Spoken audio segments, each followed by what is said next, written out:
Hello students. In the previous class we have discussed about Victorian age. Today we will discuss about Tennyson as a poet. Alfred Lord Tennyson is the representative poet of his age. Tennyson's poetry shows several traits of Victorian age. He was educated at Trinity College, Cambridge. There, Arthur Hallam became his most intimate friend.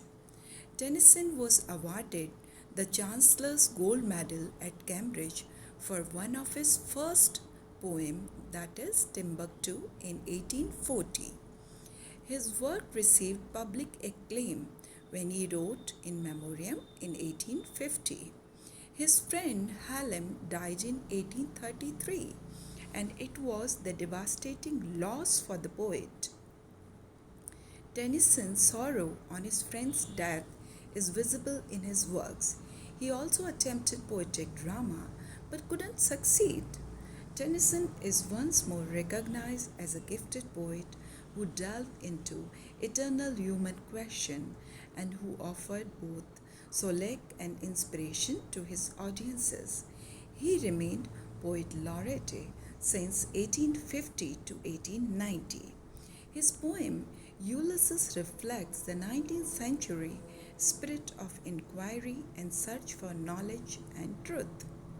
His another poem, Princess, deals with the women's question, and his famous poem, In Memoriam, shows the advancement of scientific thoughts, which shook people's religious beliefs. His genius chiefly lyrical and narrative, and he uses his words with great care and polishes his lines. He is the master of verbal melody. Tennyson's poems deals chiefly with human nature. Tennyson having Victorian standards of morality, and he mainly writes about conjugal love. Tennyson is a great lover of nature, and he gives us minute details and beautiful picture of nature in his poetry. Tennyson was greatly influenced by the Romantic poets, especially Keats. He often chooses romantic subjects for treatment. Tennyson lived during a period of great scientific advancement, and he used his poetry to work out the conflict between religious faith and scientific discoveries. Tennyson continued to struggle with the reconciliation of science and religion. He used his poetry to express his love for England, although he expressed worry and concern about the corruption that was so dominated in the 19th century. He was a natural poet whose poetry reflected the various important tendencies of his time. He is also admired mainly as a literary artist of a very high order. His accuracy in description to the minute details is unique. His poems In Memoriam reflects in every line the moral and religious conflict of the century. This poem always bears the stamp of his greatness. His thoughts therein expressed are deep enough to make the conflict not so much of a particular epoch as of all time. They voice universal emotions. Lord Tennyson was unquestionably the greatest poet of Victorian England. For nearly half a century, Tennyson was not only a man and a poet, he was a voice, the voice of a whole people, expressing melody, their doubts and their faith and their griefs and their triumphs in the wonderful variety of his voice. He suggests all the qualities of England's greatest poets: the dreaminess of Spenser, the majesty of Milton, the natural simplicity of Wordsworth, the fantasy of Black and Coleridge is the melody of Keats and Shelley.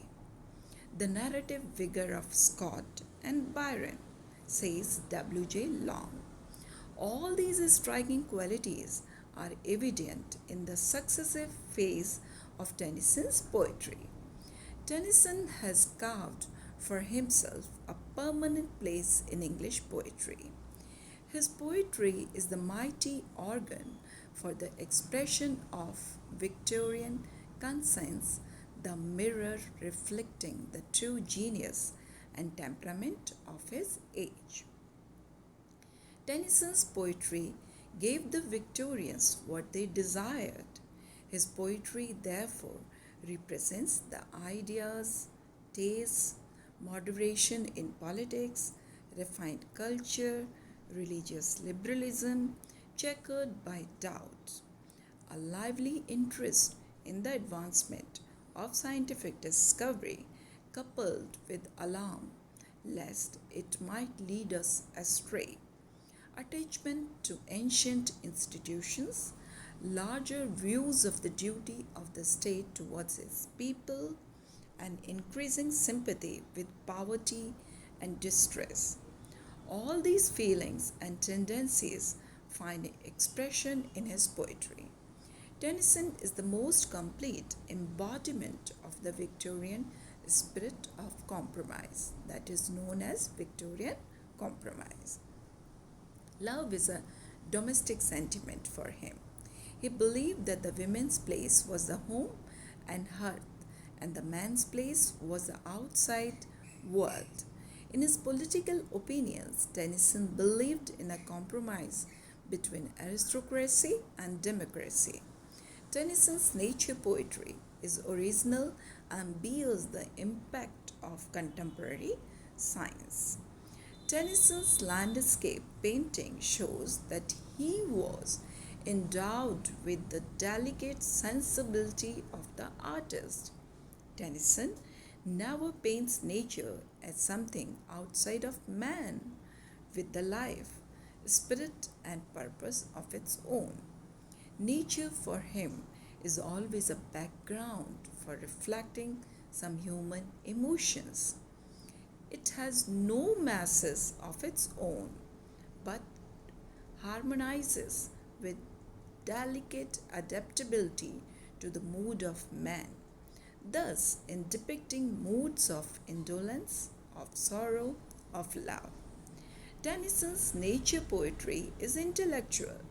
His world of nature is the world of imaginative scientific man who has an eye for beauty and a heart to feel it. He is content to describe the outward beauty of nature, and he does not pierce below the surface of the phenomena to find out a living soul in nature. To him, nature is soulless and lifeless, not like Wordsworth. Tennyson's poetic style shows remarkable variety, which harmonizes with the variety of his themes. Tennyson formed a poetic style of his own, of quite faultless precision, musical, simple, and lucid. His poetry is picturesque, and he is conspicuous for the deft application of sound to sense and in the subtle and pervading employment of alliteration and vowel music. He is also unsurpassable in handling the English meters. There also runs a powerful undercurrent of universality of thought in his poetry. He skillfully used blank verse in his poems. Tennyson's poem Ulysses is the best example of his philosophy that we are going to discuss in our next lecture. Thank you.